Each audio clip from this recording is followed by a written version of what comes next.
Hi, guys, gals. Jon Zeh with Sacramento City College and my cohort, Richard Gentry. We're here to discuss a class that we started, about 3 years ago.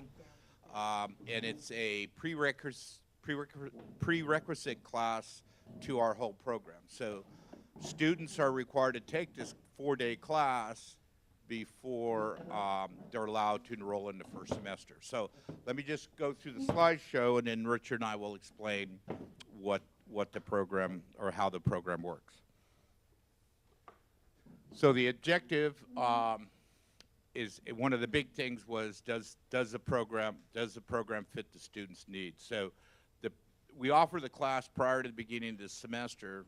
That way, if a student feels that it's not for them, then they have time to actually register on the first day of the semester for whatever program they want to be in. So they don't, because you know how it is, if you wait till the second week, you may not be able to enroll into a different program, and then they wasted a semester. And in the 4 days, we go over what the program expectations are. And we introduce the students to basic learning skills. And we cover the LMS. We use Canvas, all right? I think that's pretty much throughout California, very, very common with the colleges. And then we also have a counselor come in, and the counselor will talk to the students for maybe an hour and a half, 2 hours, answer questions. And then here in California, they have to do what do they have to do? What do they call educational plan. So the counselor fills out their educational plan, and then explains all the different programs that are on campus to help them out if they're having troubles, to make sure that they're successful in their endeavors. And then we find out where the students are coming from, and we do that on day 4. So, just an outline is we discussed the program options because we have two certificates of completion. One's a 1-year program, the other one's a 2-year program, and then we explain the difference between them. And then there's a note-taking process called the Cornell system, and we go over that on day 1 and try to encourage them that they need to take notes when they're in class. Unfortunately, that tends to fall on deaf ears most of the time. And then we tour the lab, and we've got, for those of you who've been there, it's a pretty large complex. We get a little over 16,000 square feet of lab space, so it takes a couple seconds to go through it. And again, they meet with the counselors, and then in the 4 days, they're given 2 homework assignments, and then on the 4th day, they're given a final, just so they get back in the routine. And our average age group's about 35, so a lot of our students have been out of school for, a couple years, so they kind of forget what it's all about. So, so what we want to do is make sure that on the first day of school, they come in and they're ready to hit the floor running, and because that's like with all of you, the very first day is the very first day of instruction, and we're busy talking, and hopefully they're busy listening. So, and then at the conclusion, we always do an exit survey, and we'll show that in a minute what we were looking for. Do you want to add anything? No? Okay. So one of the things that, again, this is a prerequisite for all our first semester classes. And the way it works is that a student cannot sign up for a first semester class. They have to get a permission number from the instructor, all right, of those first semester classes. So, and the only way they can get a permission number most of the time is to go through the 4-day class. Again, and it's 4 days over 2 weeks, and we're primarily an evening program, so all our classes, we've adjusted them to start at 5:30, 5:15, thank you. And so our class, the prerequisite class starts at 5:15, and we do a Monday, a Tuesday, a Wednesday, and a Thursday. That way the students in this prereq class, if they have issues getting from work to school, hopefully they may not have issues on Tuesday, but they might only have issues on Wednesday. So they find out if they have transportation problems on any particular day, right? So, and then they have some time to work those issues out. And then we offer this program twice a year because we start a new cohort every semester. So we'll offer it in the summer, and then we offer it in January. In fact, the second week for MET 250 is occurring this week. All right, and we had the first week last week. So, and then last summer, I think we offered MET 250 3 times. We had enough interest that we could hold 3 classes. Right. About 60 students? 60, yeah. They didn't all enroll. Sometimes they'll go through the prereq and they might wait a semester, 2 semesters to enroll because they've got to sort out their own personal time. So in the exit survey, one of the questions is, how did you hear about this program? So as you can see, this spring, 29%. You dropped it. So, I think that was 29% was from the catalog. The SEC website. Yeah, the SEC website. 25% was on the job, and the majority of the people, 46%, learned it from family or friends. Okay, and this is something. I mean, we've known this for a long time that we're the best kept secret in Sacramento, and you guys in your particular area, you're probably the best kept secret. And you know, it's an issue that we all face is that HVAC is that mystical profession that nobody knows anything about. If somebody's air conditioner breaks, you just call this magic number, and you leave the key underneath the mat. The technician comes out, fixes your air conditioner, and when you come home, you get your key, and there's a bill, and you got heat or cooling, right? I mean, that's all we know. So. And it's not like other trades like automotive or electric, being an electrician or a plumber or working on aircraft. Those are things we see every day. So people kind of can make that connection that, oh yeah, there's these people who do plumbing, right? They unplug toilets and whatever, and the electrical people, right? But we don't have that issue. We don't have that luxury in the HVAC industry. So. I think that's one of the things that really affects our numbers, enrollment numbers, is people don't understand that this trade exists. So, and then we asked how many students are working. So 78% of our students are actually working. Some of them are working in the field, and they're doing updating classes to move to the next level. And then others are working at, they could be working at the grocery store or wherever, and they're wanting to shift occupations. So, and then we asked them if they're going to plan on enrolling in the following semester, because that's good information. So in this case, we had 60 students that went through the program. You know, and then 96 of them said they were going to roll, but it was more like 30%. Okay, so but it does give us something to shoot for, right? So I think, and then there's some more statistics that this is on the website. Yes. How many of them are women? How many of your students are women? We got a couple. 2? 2, yeah, 2. Out of how many students? Yeah, I think we're doing about 140 students right now. So the numbers are really, really low. I mean, that's one of our objectives, is to get more women in the trades. And I mean, that's been, I mean, we started trying to get women in trades in 1980. It's been going on almost 40 years. And it's just really hard, all right? But we're going to, we've been actively recruiting women. Same way we always have. Yeah, well, Doesn't work very well. we're gonna do something a little bit different this year. Are So, you? yes. I'm gonna hear that. So, and I'll show you that in a minute, okay? So, and there's just some more statistical data from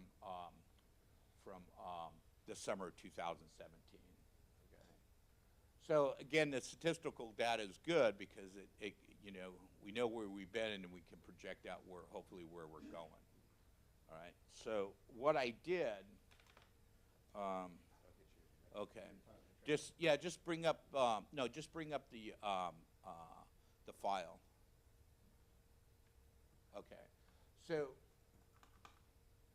this, I've given you, Richard and I have given you this. Oh, Richard and I have made this available for you. This is all the lectures for our 4-day class. So they're all there, all right? Yeah. Okay, thanks. So, and then we do, can you click on the course outline right there? Open that up. So, and scroll down to student learning outcomes. Well, there's a description of the course, and then we have our learning objectives right there someplace. Yeah, we got 4 learning objectives, okay? Those are too many, okay? And for us, because every 6 years we have to do a program report, and we got to report on all our learning objectives. So when you do a whole bunch, that's an incredible amount of work, all right? So if you go down, can you just go down on the course topics? There you go, right there. The way we do it at Los Rios is that when we do a program or a class, we write down all the topics that we want to cover and how many hours that we're going to work on them. So this is probably a lot more important in my mind than the learning objectives, okay? And what's really nice about this too is that if you bring on new instructor, whether they're full-time or adjunct, this pretty much outlines the objectives of the course and gives them a roadmap to follow, okay? I've seen other course outlines, and they don't use this, and it would be, I think it's really handy if you do. Okay.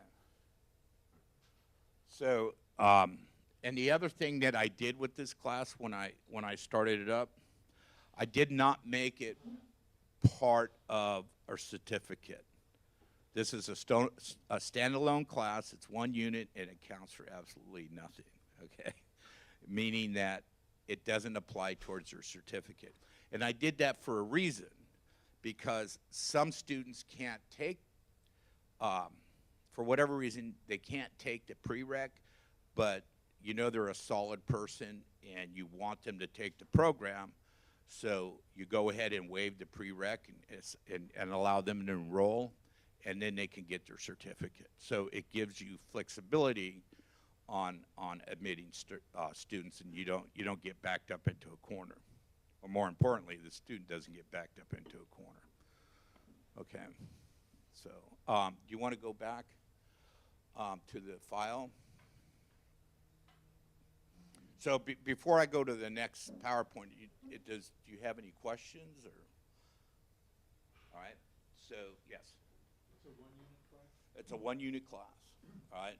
And I think it's been extremely successful, just because we've given some skills to the students, and we've shown them our expectations on what they have to do, and we have one of the homework assignments is just to learn the basic refrigeration cycle, and then we talk about it. We use the same terms that we would use in the semester, so they start to get this feel of what the semester is going to be like and how intense it's going to be. All right, it's not a walk in the park, as we all know. And our dropout rates, yes. So, because they're more prepared, ready to go. Yes. Do you run into any issues with financial aid or VA benefits for one unit before the semester starts? No, the big point with the VA is that if a student's taking on VA, they have to take this class. They can't waive the class because it's in the catalog, and the VA is going to require them to take the class. But you know, they got a couple. They can figure. Sometimes they take it in the second semester. All right. And your financial aid office has figured out? They're working on it. Yeah. They refigure it out every couple semesters, depending on changing of the guard, so to speak. Right. So, but it's been working out really, really well. And like Richard said, our dropout rate is better because I think that first 4 days the students figure out whether or not the program's for them. So we do one homework assignment is on the refrigeration cycle. You want to open that up? And it's really basic. If you can just open up the key, should be underneath homework.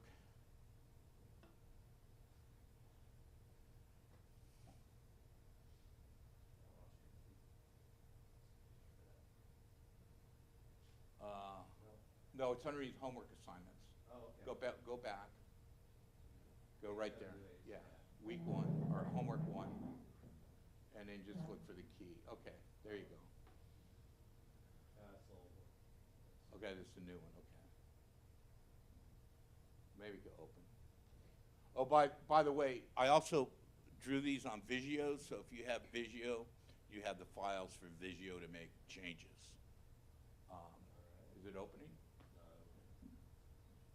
Well, I guess anyway, it's there. So I think it's in a PDF and it's not opening up PDFs. So the first one is just on a basic refrigeration, and you have to identify the refrigerant type, whether it's high pressure, low pressure, subcooled, superheated, and high side, low side.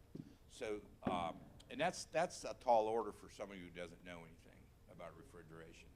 And then the second homework assignment is just some basic math skills, all right, and that they have to learn. And there's a format that you want to open up. Yeah, okay. I brought up the homework. Yeah, so, and we use a format called, it's given fine formula solution. That's the format that we use for our math. So we introduced that format to them, okay? And in all the math classes, that's the format they use.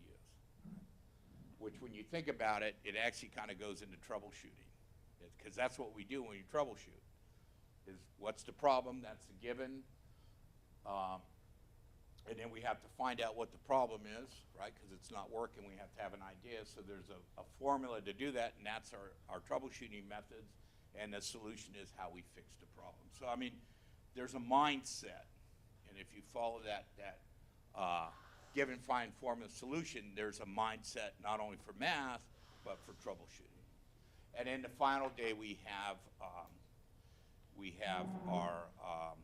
our final, and then they do the exit survey and are given permission numbers. And everybody, I don't think nobody has ever failed this class unless they just don't show up, okay? Because it's not designed, it's not really, I think everybody gets an A or a B, all right? Because the intention of the class is more of an introduction class, not to really give or fail somebody. I mean, we want everybody to be successful.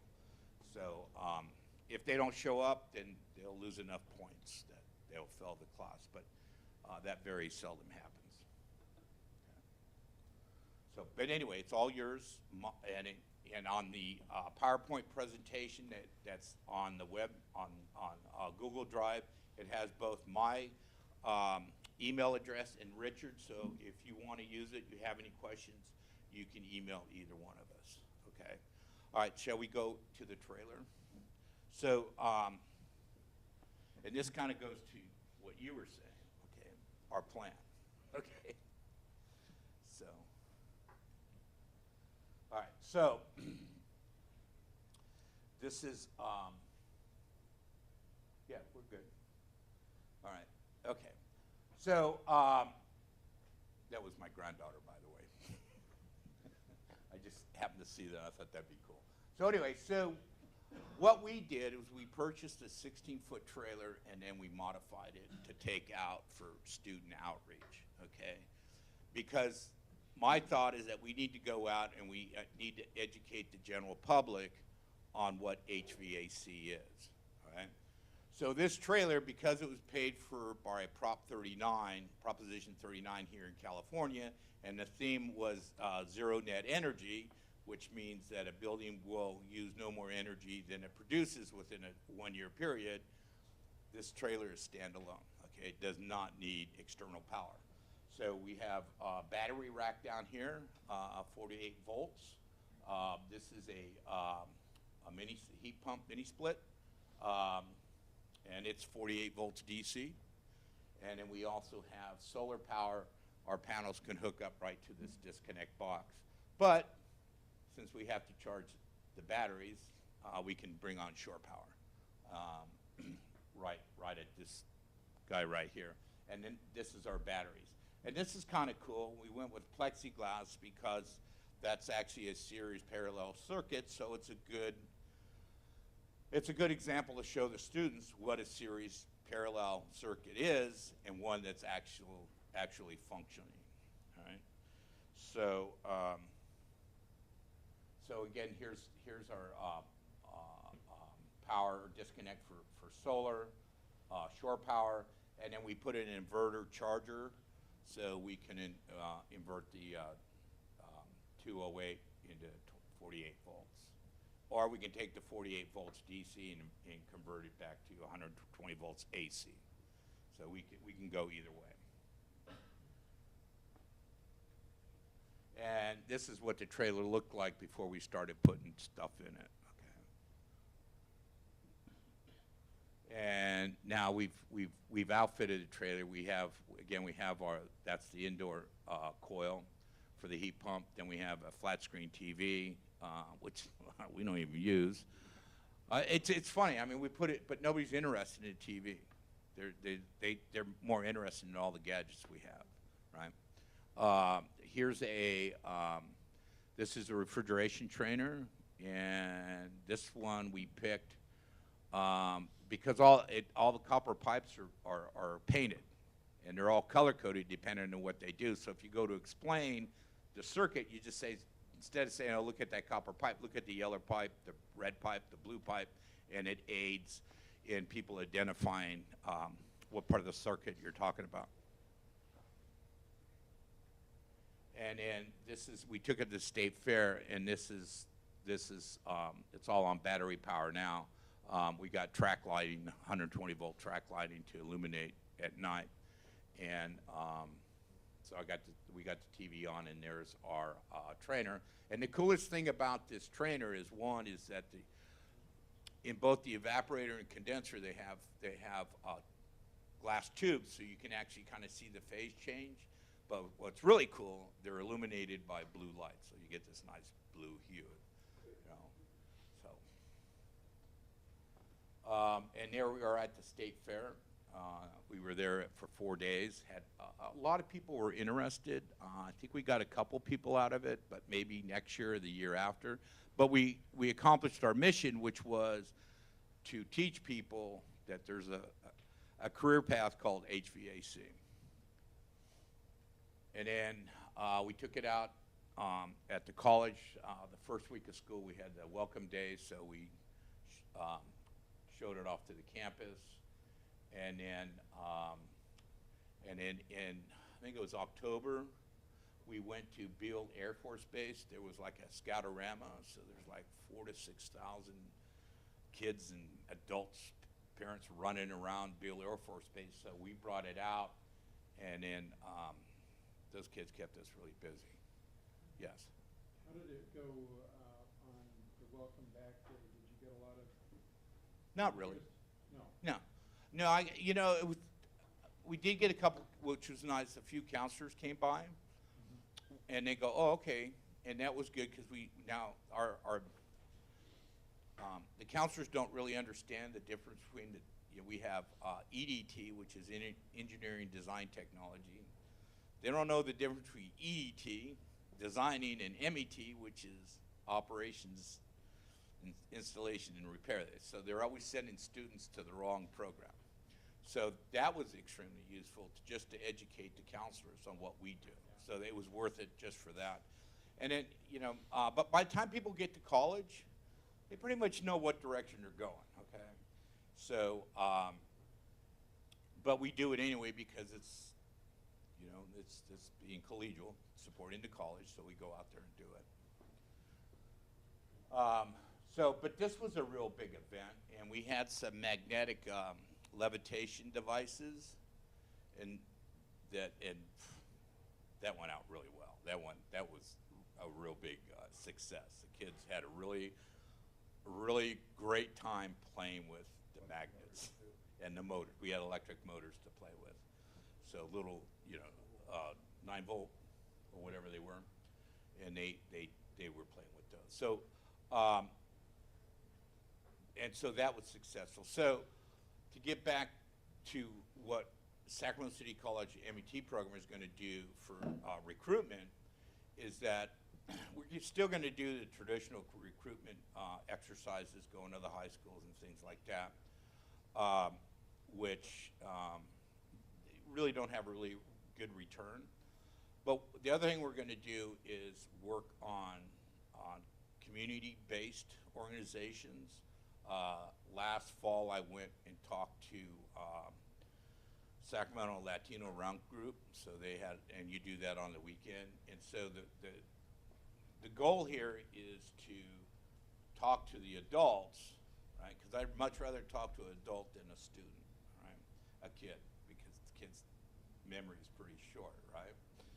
But the adults, at some point in time, they're going to say, man, we got to get this person educated and get them out of the house. Hey, this is a really good career. Go check it out. Whatever the reason why, the parents are going to remember. The parents are going to remember the different programs. So we want to work with the local groups, and churches and youth organizations, and to see if we can boost enrollment. All right. And I think one of the things that's really good with our program is because the average age group is 35. When we get the 18 and 19-year-olds coming in, the older students keep them settled down and keep them in track, right? Because what's the biggest thing most people say about community college? It's an extension of high school, but having an older peer group kind of puts the kibosh on that. So anyway, and then again, for those who haven't been there, haven't had the opportunity to go to Sacramento City College, we're a commercial HVAC. That's our intent and we for both service and operation, and we have a living lab, and so we have a functional chiller and boilers that actually heat and cool two of our labs. And then all run by Johnson Medicine. And like I said, we have approximately 6,500 square foot of laboratory space, mostly indoor and some outdoors. So, right. Okay, questions? Yes? I would just say I would still encourage you to use it on campus. I don't know what the statistic is, but I know it's a high percentage of students who change their majors. So I think that we still have a viable pool within the college campus community. I just talked to a friend of my son the other day who said he's been in college for a year and a half, and I'm just working on my GED, still doesn't know what he wants to do. So. Right, and I mean, we attend all the career days on college, and our outreach campuses as more to support the college. And if we happen to get somebody, that'd be really, really great, but it's definitely not an expectation, right? But it would be nice. Yes. Pardon my ignorance, but the 48-volt mini split? Yes. What was that originally intended to go on a camper? I think it was RV, yeah, it was all RV, and I bought it someplace out in New Jersey, okay? So, yep, That's pretty cool. yeah, it is, it worked out really well. Who ran it all day at Beale Air Force Base, but, no shore power. Actually, no solar even. Yeah, we kind of goofed up. We had solar panels, right? Had it all hooked up, but didn't flip the circuit breaker. Had an emergency generator for backup, and it ran all day on the batteries. So we did apparently a good job on sizing the batteries. So, all right. Okay. Well, thank you.